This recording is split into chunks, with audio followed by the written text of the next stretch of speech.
and welcome to Something's Off with Andrew Heaton. I'm your host, Andrew Heaton, and I really appreciate how well you've been tending your yard. It looks fantastic. The whole neighborhood's been talking. Good job, you.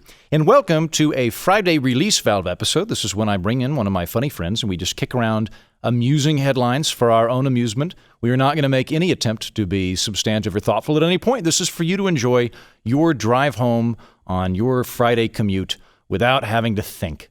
So we will do that in a minute. And also, I want to give a special shout out to listeners in Wilmington, Delaware. This week, one of the people who works here, Chris, showed me how I could look at where people are downloading this, and I become fascinated. So shout out to Wilmington because you guys are outpacing Los Angeles. You would think I'd have more listeners in Los Angeles than Wilmington, Delaware, given that Los Angeles is far better. But apparently, proportionally, Wilmington, Delaware is a greatly smarter place than Los Angeles.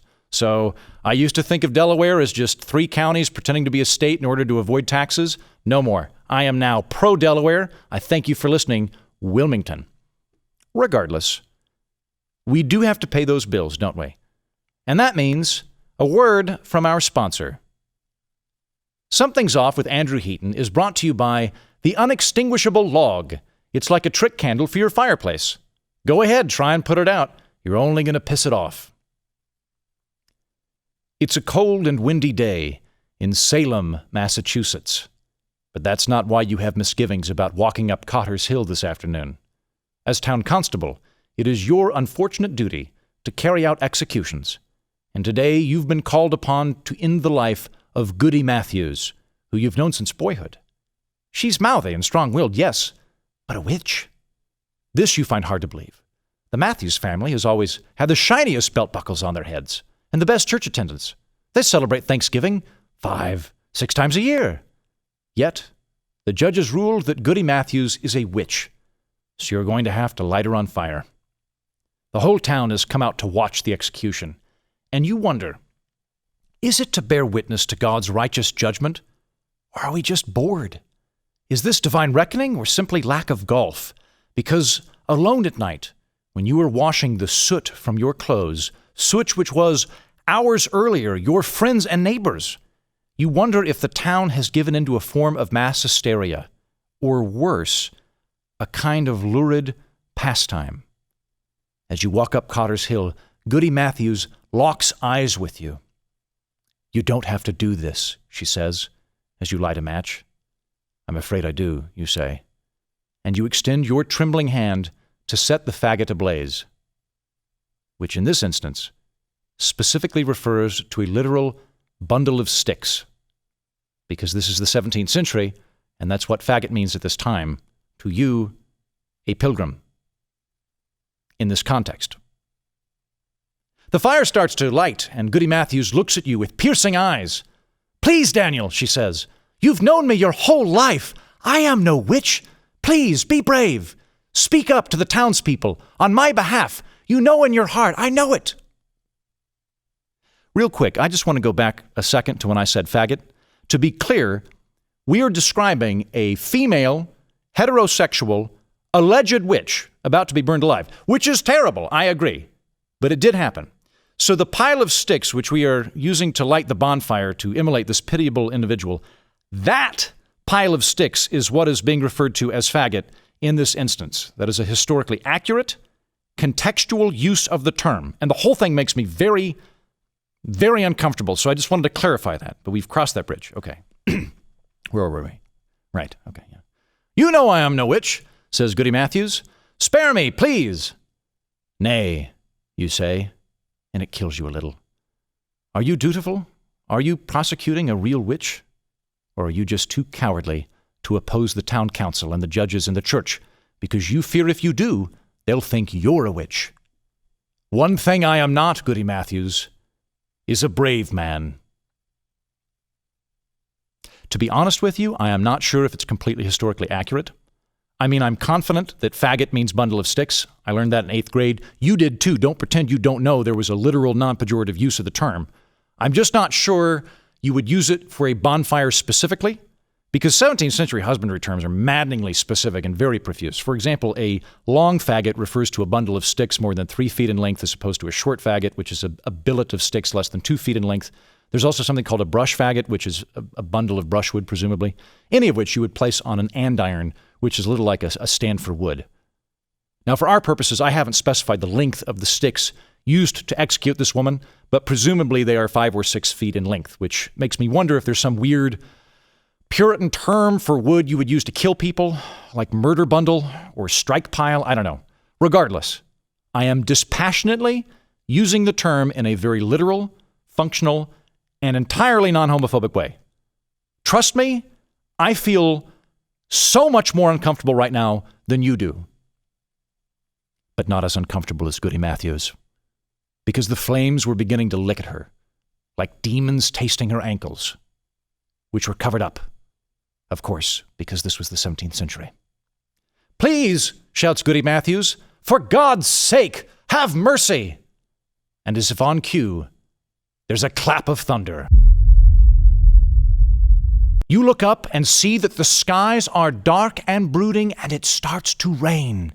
Gently at first, then pouring, gushing, water all over the bundle of sticks, and sparing Goody Matthews.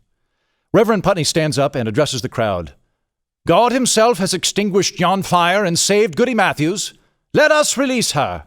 Let her go," shouts the crowd. "Let her go." And you cut Goody Matthews loose. She smiles at you, and then she rises into the sky and lets loose an unearthly cackle. "I am a witch, you fools," she says, "and I'm now going to eat your children, kill your livestock, and ruin your crops through the black magic of my monthly periods." And she flies away. Looks like you should have used the unextinguishable log when you had the chance. The unextinguishable log from Taylor Fuels is impossible to put out. You can barbecue in a hurricane. No amount of wind or water is going to put an unextinguishable log out. Bury it, drop it in a lake, suck all the oxygen out of the room. It's just going to pop back on like a trick candle as soon as things get back to normal. The unextinguishable log from Taylor Fuels. We didn't start the fire, but we sure as hell can't stop it.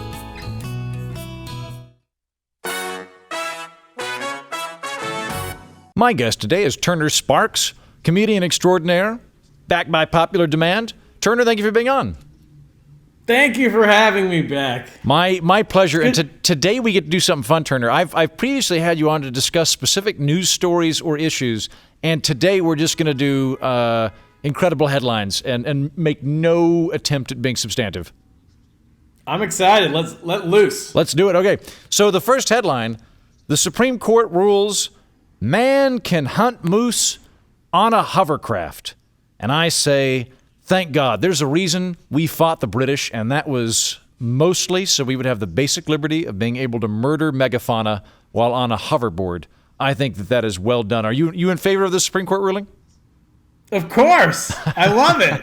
Yeah. I also think it's a good compromise, because we don't want to you don't want to go as far as outlawing guns, but you want to make the act of shooting stuff more difficult. Wait. So is your interpretation then that you could only shoot moose when you're on a hoverboard? Yeah, that's how I read it. Is that not it? Oh no, I thought you can shoot a moose as long as you're on a hoverboard. I think you can hunt cats, but you have to be on a roller coaster. And the more cute the animal, the more challenging it has to be. I love the ruling. Oh, okay. No, I kind of, I like where your head's at. I've maintained for a long time that the rule on hunting should be you can kill any animal you want as long as you do it with your bare hands. If you can strangle a bear, yes. Maybe that was a crappy bear. Maybe that bear needs to read some Darwin. Or if you can figure out how to strangle a whale, okay, that whale needed to die. But most likely it's going to kill you, so I feel like the animal has a good fighting chance. Well, I like that, but this might even be a more fun option. Yeah, although I like... to be on a hovercraft. I just don't like it how there's people out there hunting deer, but really they're just sitting in a lifeguard tower, And they have deer... food just sitting around them, and then when the deer come up, they just shoot them. They don't even leave their tower. So at least this makes it more difficult. The hovercraft. I hadn't thought about that. Yeah, shooting from a hovercraft. I assume that there's some sort of propulsion that knocks you backwards. It's got to be somewhat challenging. It can't be easy. Yeah. Where did this law come from? Because I clearly didn't read the full story. No, you're fine. This is exactly what I want you to do. You're knocking it out of the park. I don't want a good judicial analysis from you. I want you to crack jokes. You're doing that well. I believe what happened was, this is in Alaska. The National Park Service found out that this guy was hunting moose on a hoverboard, and hovercraft, and it told him that you're not allowed. Apparently, there's a rule you can't hunt animals with hovercrafts in national park land. And he went there's some jurisdictional issue here where he went, well, I'm not technically in the national park. I'm on the river, which is not owned by the national park. It's owned by the state of Alaska or something like that. So it was like, therefore the things that I'm killing on state land as opposed to federal land, which confuses me, because if the moose is in the national park, I feel like you should be under national park rules. I'm not entirely confident, but it seems to me there was some kind of jurisdictional issue. And then also, he's in the air. So now, is it FAA rules? Or? Yeah, you're right. That's a good point. How does the FAA feel about killing moose on hovercraft? Yeah, there's 3 jurisdictions we're working with here. That's a very good point. Did you know that it's illegal to go whale hunting in Oklahoma?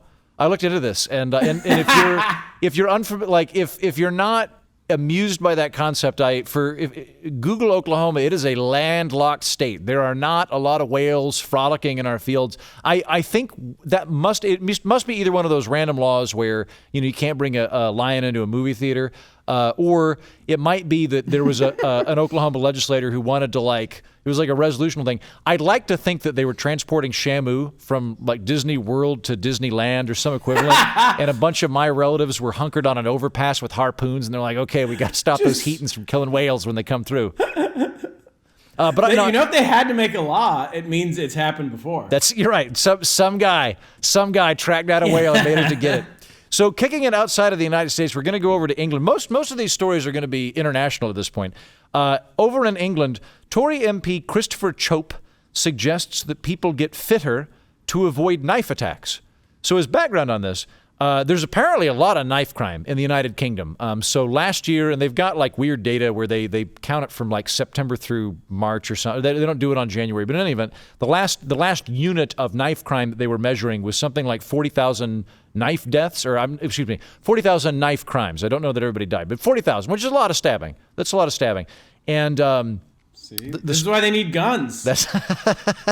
Yeah, you're right. I'll tell you this. You know what? If you flooded Britain with guns, you'd have a lot less stabbings. There might be some other effects, but they're probably not going to have a lot of stabbings. Well, the MP, Christopher Chope, not being a gun enthusiast in England, he had this conversation with one of the law enforcement officials where he was like, what if we just encourage people to learn martial arts? And he kind of had this idea that everybody would get fitter and learn how to fight, and that basically if you're just a random civilian and somebody comes after you with a knife, if you can fight them, then they'll be less inclined to come after you with a knife. I don't know if it would work really well, but I think it would make England a lot more interesting. If everybody in England was super into martial arts, sort of kung fu fighting England, go for it. Sure, it's the best reason I've heard so far to get in shape. Yeah, to avoid knife fights. To not get stabbed by a knife. Everyone else, they're like, in America, they're like, it'll give you 5 more years of your life. They're like, who wants that? But to not get stabbed, yeah, it's a really good reason. It's an immediate gratification. Yeah, no, I'm with you. Not delayed. That is a very good point. And also, I didn't get into the rationale here, but are the knife stabbing enthusiasts of England, do they just hate fat people? Because if that's the case, then absolutely. If people got fit, it would lower stabbings. Sure, and I want to see where this guy's where did his information come from? Is there a study out there of the difference between stabbings of fat people versus skinny people? Yeah, well, he read some study that fat people get killed way more often. They get stabbed. And so he's like, we got to get these people in shape. He did have a conversation with this with the law enforcement official whose name escapes me, and he's saying what if you could fight a man? And the policeman's going, no, the best course of action if someone comes after you with a knife is run away. And then that got into a conversation about then maybe we should get people fitter, that way they could run faster from knife wielding maniacs. Which that's true. Yeah. You could run if you're not fat, you're going to run faster away from those guys with ski masks and knives. And he wants everyone to learn like judo. Yes, I think something like that. Judo, grog magraw. I don't know what constitutes English martial arts. I don't know. They've got I know they've got some kind of dancing that involves sticks, but I don't know if it translates into martial arts. I think British martial arts is just drunken pub brawls. Yeah, that's not just a fat guy swinging. It's a bunch of red-faced people breaking pint glasses and stabbing each other. Yeah. In which maybe that could be the problem, is maybe they're confusing broken glass shards for knives, which is really going to confuse the numbers. Yeah, so I don't know. I'm on his side. I agree. Why not? Get into shape, get stabbed less. It seems to make sense. I hope that these are the two stories dominating England right now. It's Brexit and should we be less fat to avoid stabbing. I also think that if you and I should decide to visit, Putney upon Chestertonshire or wherever, that we should be allowed to carry swords. That seems like the natural. I don't know if swords have been banned over there or not. I assume not. Yeah, I mean, probably not. That's how you're supposed to have knights if they can't have swords. Right, yeah, that should be. You know what, definitely if you're a knight, you should be allowed to own a sword. Unquestionably. Although Elton John, I think, is a knight. So. Yeah, he's a knight. Maybe he carries a sword around. Maybe that's why he's never been stabbed. Maybe that's it. All right, so over in Ireland. Do you think he needs... Huh? Sorry, one more question. Do you, if you're going to become a knight in England, I've always wondered this, do you have a certain amount of training, like sword fighting and all that you have to do? I think they should. That sounds great. No, I think you donate a bunch of money to something, and then if you make friends with whoever the head of the Labour Party is, or the Conservative Party or whatever, they decide to do it. And then maybe the Queen will occasionally find someone that she just really finds entertaining, like Mr. Bean. And she's like, we should give him a knighthood. I don't think, I would totally be in favor of legislation that required, you get to become a knight, but you do have to take 30 hours of martial arts training. That way you can combat people with knives. Maybe that's the solution, Turner, is that they double down on knights. That way, then, somebody pulls a knife out, some guy's like, you picked the wrong place to pull a knife out in. I am a knight of the garter. And then he just breaks a chair leg and beats the man to death. Yeah, how awesome if Elton John was just a secret badass. That if Elton John were just beating people with knives with a chair leg and keeping the Queen's peace throughout England, we should upgrade him to a duke, in my opinion. Agreed. All right, so jumping over to Ireland, nearby, army should be deployed as deer takeover carry, according to Danny Healy-Rae. And for Irish enthusiasts, there are a few that listen to the program. I apologize. I don't remember how to say the name of the legislative body in Ireland. I think it's the SOG, the Choga. It's Irish. I don't speak Irish. They're Parliament. They're good try. The Irish Parliament for those of us that are firmly in the Anglosphere. The representative, the TD, I think is what they call them. Their equivalent. Anyway, I'm going really.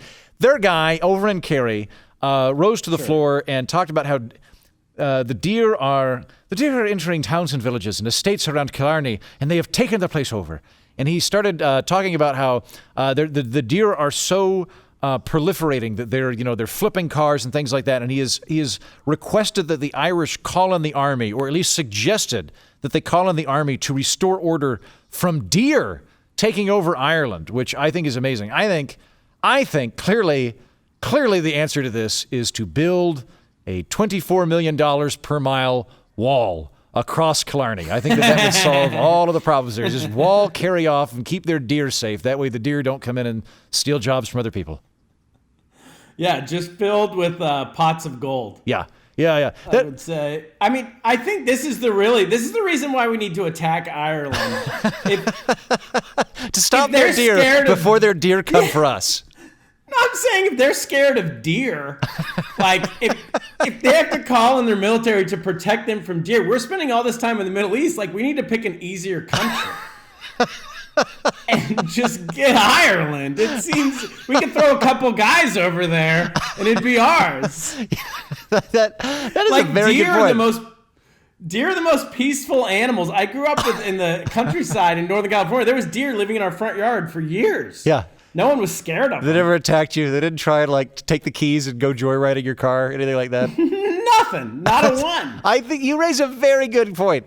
Us going into Syria, that's like trying to open the really difficult pickle jar. Us invading Ireland, that's like a bag of pretzels. That's a lot easier for us to get into and to stay in.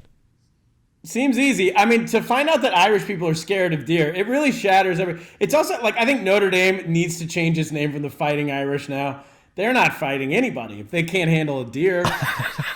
Just no offense, Irish, but I mean, you used to be tough. You used to have all these boxers. Wasn't that Irish? Mickey Ward, wasn't that a guy? It sounds like a guy. They've got a couple of UFC guys. Yeah, maybe it's just Killarney or Kerry. I don't know Irish geography well enough, but maybe it's just that one county. Or the other possibility we haven't explored yet is maybe these are truly vicious deer. Maybe American deer are really peace-loving, but maybe the deer over there are the ones you need to worry about. I don't know. I do remember seeing a deer, or maybe it was a kangaroo, but on the internet it was just jacked. It looked like The Rock. Maybe that's what they have over there. Yeah, they've got jack deer. Could be. Yeah, growing up, my high school I went to was Deer Creek. So there were deer around where I grew up as well. And when I was in college, my friend Evan and I would go to his family at the time had a lake house on Grand Lake out near Tulsa. And we would go out there, and it was an enclosed neighborhood, so you could not go deer hunting inside of the neighborhood. And as a result, there were thousands of deer. I mean, there were deer everywhere during broad daylight because they didn't have anywhere else to go. And they were just going. So Evan and I, and I'm much more responsible now, mind you, but back in college, we would get just schnockered drunk and take his golf cart out and spend hours just trying to slap deer. We never, and like if you're mad that I'm trying to hit a deer, we never actually managed to get a deer. It was the thrill of the chase that we enjoyed.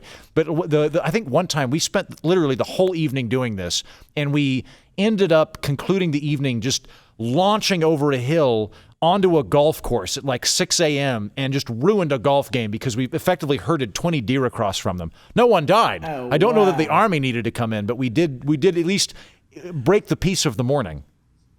Wait, you glossed over one thing. Yeah. What's an enclosed neighborhood? Oh, like a gated neighborhood or like a walled neighborhood. Oh no, I've made a wall. I'm coming back in favor of the wall. Okay, I think walls will keep deer out. I don't know if I've ever heard of this. Oh wait, is this a neighborhood where the entire? Is it like Truman Show? Like wait, the really? entire Hold on, town's you never? walled off? Yeah, they've got like lots of neighborhoods like this. So it'll now a lot of the time, most of the neighborhoods that I'm aware of is they probably don't have like a wall around the whole neighborhood, but they'll have like a gated entry that you've got to get past. And then it's like a regular neighborhood, right? But it's like a private neighborhood. So the public road goes by, but you go past a little gate with an alarm code or something. The one for Evan's neighborhood, I think that it probably wasn't walled the whole way around it. I know it was gated to get in, but in any event, you weren't allowed to hunt there, and so it was like this kind of massive breeding ground for deer. Because you could get them in the corner. We couldn't get him in the corner of the gate. If it's a wall, if it's a gated in, you could hunt that. You could like no, you couldn't hunt them because it was in. like people on the cabins and stuff. So it would be like hunting deer like in a suburban neighborhood. Got it. So you might shoot someone's grandma or something. Right. I think it was fear of shooting grandma much more, and there was probably some kind of homeowners association thing. There wasn't a homeowners association thing about getting drunk on a golf cart and trying to touch deer. Or if there was, we openly flouted it. But good times. They encourage that. All right. So going back to your former country, Turner, over in China. Because for anybody that Turner is a frequent and favorite guest on the program, so you probably know that he lived in China for I think 8 years. 12 years. 12 years. Okay. If not, know that Turner is a comedian, a podcast host.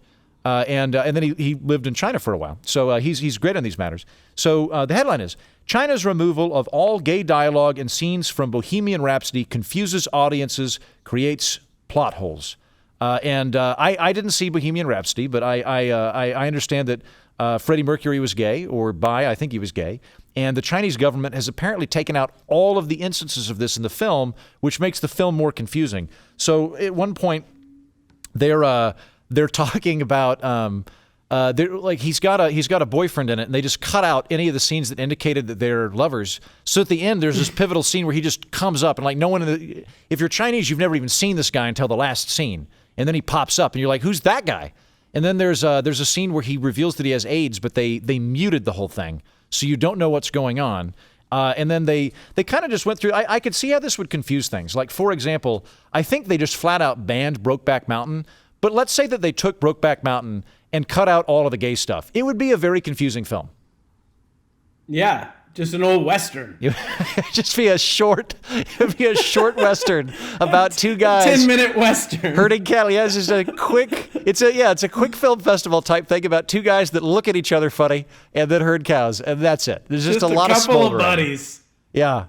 Well, I can tell you, I did see Bohemian Rhapsody, and taking the gay references out of Bohemian Rhapsody is like taking the slavery references out of Roots.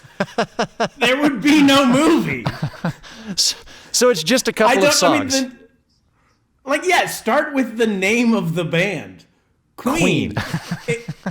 It's a gay reference in the name. That's what always blew my mind. Like that, because when I grew up, and I knew I was a fan of Queen probably in the 90s, like starting the 90s when they were well already finished, but I was conscious enough, I was old enough to understand the band. And I just kind of grew up knowing that Freddie Mercury was gay. And it's shocking to me that people at that time, that he had to come out to anyone, especially like his parents. Like, I guess it's a cultural thing, but like with his family or whatever. But like when you name your band Queen, and I don't know. It seems like didn't it was think something that could have been... they were just really big Queen Elizabeth II enthusiasts? I guess. I don't know. I'll say there's a few things that tip you off that Freddie Mercury might be gay. Like not being super familiar with him. There's just the wardrobe, the outfit. There's a lot of things going on. So yeah, I could see how that would be like. That would be funny if they blurred his outfits in the Chinese variant of the film. Like he's just always walking around and there's a blur that way you don't see chest hair. Do you know what is I can tell you from coming from a more socially conservative part of the country, which I think is come around, like Oklahoma, like it turns out everybody has a gay cousin or something. So the state has moved on from where it was in the 70s and 80s and 90s. But when I was growing up, there was this kind of concern with a lot of people that you could catch gay. Not that it was like a disease, but that it was it was a choice, and maybe you could talk somebody into it. Do you think that's the fear with the Chinese government? Is that if they see Freddie Mercury, someone might decide to be gay and then they'll quit breeding or something? Like, is there a thought process? I don't think that's that much of a thought process. I think still on record they have 0.00% gay population. Wow, that is a statistical anomaly right there. 1 billion people? Wow. But yeah, meanwhile, when you're there, there's gay bars in China. There's there's openly gay people everywhere. They have gay rights parades. Those parades usually get shut down. Oh, okay, they get shut down pretty quickly by the government. Probably shut down every parade that's not a pro-government parade is my guess. Yeah, it's just I don't know. Maybe it's like in America 100 years ago or something. Yeah, I could see that. You know what? I'm piling on them. Here I am, snorting and laughing at them because we're all of 15 years ahead. Or maybe 30 years ahead. That's how I would say it's just what was happening here. But I have seen back to the censoring movies. So I saw Star Wars Episode 3. I saw in China at the movie theater when it came out, and that's the one right before the old ones, right? So it's the third of the first, the third of the newer ones. It's the third of the prequels. And so it's the third of the prequels. That's what I'm looking for. The final scene when who fights who? You're the Star Wars. You're more of a Star Wars. So guy in the final scene, it is Anakin fighting Obi-Wan Kenobi on a volcano. We're on a volcano planet, and he cuts his arm off and leaves him to die. That entire scene is cut out. Really? For violence. Really? In China. Yeah, and so I went to see it with some friends, and it skips to then he's just Darth Vader. And see, he just gets a costume change. We thought the movie was terrible. We're like, this is the worst. This is such a letdown. And everything we'd read about how great the movie was going to be, how great it was, the reviews were all awesome. And we're like, are these people all idiots? This is the worst movie of all time. And then it was only a month later we found out that we had seen that makes sense. Yeah, because from your vantage point, Anakin Skywalker decides to join the dark side and then just puts on a cape, and that's the end of the film.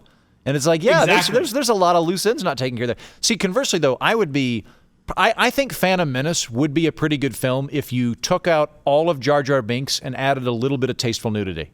I think that would be a pretty good film. So I'm okay. Well, that's with any film. Yeah, that's true. You're right. Go take out Jar Jar Binks and add tasteful nudity. Any film, probably better. Yeah, that's a good point. Probably pretty good. Yeah.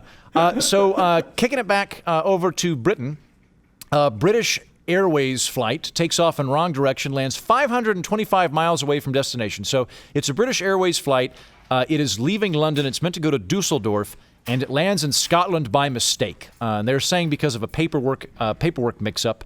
And the only thing I get out of this is, does this mean that you're actually supposed to listen to the pilot when he's jabbering on at the beginning of the flight? Because that is my least favorite part of the flight. I'm trying to read a book, and there's some guy going, okay, we're going to be flying 4,000 miles. And I'm like, just shut up. I don't care. But apparently, like, he might tell you, we're going to be going to Edinburgh today. And you're like, no, we're supposed to go to Dusseldorf. So, like, maybe that's for our benefit. Yeah. Are we supposed to be a part of this? You know what they should have? There should be one person who's assigned to listen to him. Because you're right. It's the worst. It's the worst. The co-pilot. The co-pilot should listen to him. Yeah, the co-pilot or his boss, someone. Maybe one of the people working on the plane. Because it is the worst. It is the worst thing when you're on an airplane and you've started a movie and then every 10 seconds it's paused because the guy wants to say one more thing. And then even worse if you're going to a different country. So these people are supposed to be going to Germany. And so then they got to translate it to multiple languages. Mm-hmm. And so it takes the first 10 minutes of any movie or show you're watching takes at least 45 minutes because the guy always wants to like come back on. Yeah. And be like, oh, but the flight time's going to be this long. And if you look out the left, you're going to see the Rock of Gibraltar. Yeah. The temperature at our landing destination and the time of it and all this stuff. And I'm like, I have a smartphone. Everyone on the flight has a smartphone. We're basically in a very big smartphone with wings. I don't need to know any of this. Yeah, I am almost willing to endorse any presidential candidate if they will just make those stupid in-flight safety announcements go away. If they can remove whatever legislation requires them to have this dumb explanation of wearing a seatbelt, I will probably go ahead and endorse them flat out, no further questions asked. Yeah, and then the minute they don't have those, every lawyer in America will be like, thank you, and then just start suing. Nuts. I think that's every problem comes back to that. Every problem comes back to lawyers. Yeah, I think that could well be the case. Yeah, I think you could be right about that. I took a train one time. Now this not a plane and not in England, but I took a train from the German part of Switzerland. I think it was Interlaken, down to Milan. And as we're coming into Milan, the guy comes on and goes, passengers, we apologize. The train will be arriving 6 minutes ahead of schedule. And I was like, you're apologizing? Which is a very German thing to do. He's like, we said 6 o'clock and we're getting at 5:54. We apologize for this discrepancy. And then I took a train from Milan to Venice, and it started 45 minutes late. We went for 2 hours. And then it just stalled, and it stalled for an hour. We weren't moving anywhere. And I finally grabbed a conductor, and I went, hey, I'm sorry to bother you. Like, what are we doing exactly? And he's like, the train took a wrong turn. And I was like, oh, you're on a track. You're on a straight line. I could drive the train. So anyway, point is Yes, I remember there was a great Onion headline after the World Cup when Germany won. And Germany won in extra time. Like 3 minutes of extra time, mm-hmm. And they said the Onion headline was all of Germany in shame as national team wins the World Cup 3 minutes late. Yeah, that's good. I like that. All right, so I think final story for the day. We're going to go all the way over to Siberia. First ever slapping championship comes to Siberia. So if you want to get some good Schadenfreude, or if you love slapping or you hate Russians, any one of those combinations, you can Google this and you will see a bunch of very burly guys just slapping each other at what appears to be a two-way podium. And I take this as further compelling evidence that Oklahoma is superior to Russia. Our weird sport is donkey ball. Their weird sport is slapping. I maintain donkey ball, more fun, more entertaining, and less violent than a slap championship. What? You might have talked about this on the show before, but what is donkey ball? I feel it's self-evident, but if people aren't aware of what donkey ball is, donkey ball, this is a thing they do in like Northwest Oklahoma. I imagine they've got it in Kansas too, maybe even Nebraska. This might be more widespread than I'm aware of, but basically, it's usually like a charity thing. But they'll have two basketball teams, like a high school basketball team, will play basketball on donkeys. So just imagine a regular basketball game, except everybody's on a donkey, And not only does that take a fair amount of skill, in my opinion, to be able to dribble a ball that high, you also have to navigate that donkey. And if you're not used to navigating a donkey, the donkey doesn't care what you're doing. So you've in effect got three teams. You've got the Screaming Lions, and you've also got like the Blue Falcons. But then you got a third team of people that are just wandering around who have no control over their donkeys. So it's like if some of the players just become inanimate or become random all of a sudden. They go rogue. And the final thing, there's actually like a dedicated company. Wait. Yeah. So there's 10 donkeys on a basketball court? Yeah. There might be more. How is this not on like ESPN 6? Yeah, I would see. I think we've talked about this before. I don't really like team sports that much. It's hard for me to get into them unless I know the people. I'm too individualistic. I don't have a good group sense. I don't have a good tribe instinct in me. But sure. I do have a really high novelty instinct. I do have a really high quirk desire. So if you were to do everything you currently do with American football only on donkeys, I would totally watch it. That sounds way more entertaining to me, and probably a lot faster than a game that has 18 minutes of actual playtime over 6 hours, followed by finding parking. But that's me getting worked up over. Oh, one more thing. They also have to make donkey socks, because you don't want to. It's either that like the gym floor is bad for the donkey feet, or the donkey hooves can damage the gym floor. I don't know, but there's somebody out there who literally makes donkey socks for a living. This is like, I want to play this, or at least watch this. Maybe Turner. Maybe we'll do this at some point. I'm going to be back in New York. You'll be back in Texas. Maybe we can I'm coming in September. Yeah. Okay. Here's what we're gonna do. I'll literally see if you and I can't do like a pickup game of donkey ball, where you and I do it, and then the other one, I don't know. We'll have some kind of stakes where I'll come on your podcast and I'll have to admit that you're the superior donkey ball player, or you'll come on my podcast, or whoever loses gets slapped by a Russian. That's good. This slapping Russians. By the way, I'll have some time. We can even go up to Oklahoma. I'll be there for a couple of weeks, so we'll take a donkey ball pilgrimage. We'll make the pilgrimage up to Woods County, Oklahoma. Find some donkeys. Find a basketball. I've got connections up there. All right, Turner. Go ahead. I was just gonna say this this Siberian slapping thing is what happens when you don't have Netflix. Yeah, I think you're right. That's it. I mean, really, as much as I always complain that there's too many stations and too many things on TV and too much to watch. This is the opposite side of it. You end up just slapping each other in the face. Maybe that's what they need in England. Is they don't need to get thinner. They just need to have more Netflix. Maybe that's the problem. Is Netflix isn't carried enough. Less stabbings. Yeah, less stabbings. All right, Turner, pleasure to have you on, man. Your bit about invading Ireland really made me laugh. That was really funny. Thank you. I enjoyed that. I got one in. No, they were all good. They were all good, but that one made me lose my composure, which is the mark of a truly good joke for a Vulcan-like individual like myself. Where can people find you? Where can they listen to your stuff?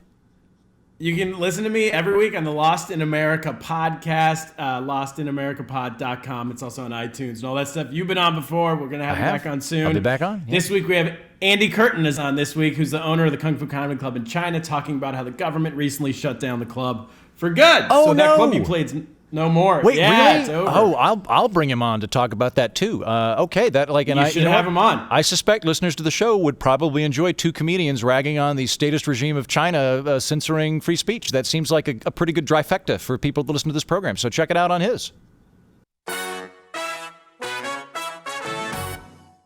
A little bit of listener feedback before we wrap up this week.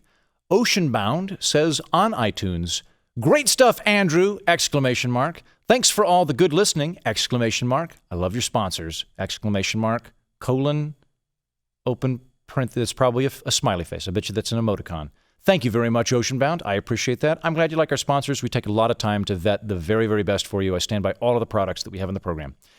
Have you subscribed to this podcast yet? Have you? Have you not? What are you waiting for? This is your third episode. You've listened 3 times. What else do you need to figure out? I feel like I'm on trial. Every day, just doing a little dance for you, the listener, hoping you'll finally hit subscribe and I can quit drinking Pepto-Bismol straight out of the bottle. Just do it already. If you do come to your senses and you subscribe to this podcast, maybe you should check out Facebook Watch too while you're there so you can gaze upon my handsome mug. And remember, you can always tweet me at Mighty Heaton or Facebook me at facebook.com/Mighty Heaton, or even email me by subscribing to my newsletter at mightyheaton.com and just replying when I send it out. I dare you. And, as I said, please subscribe, rate, and review this podcast. That helps other people discover this here political orphanage and its myriad solutions for not being stabbed. Thank you, and good day.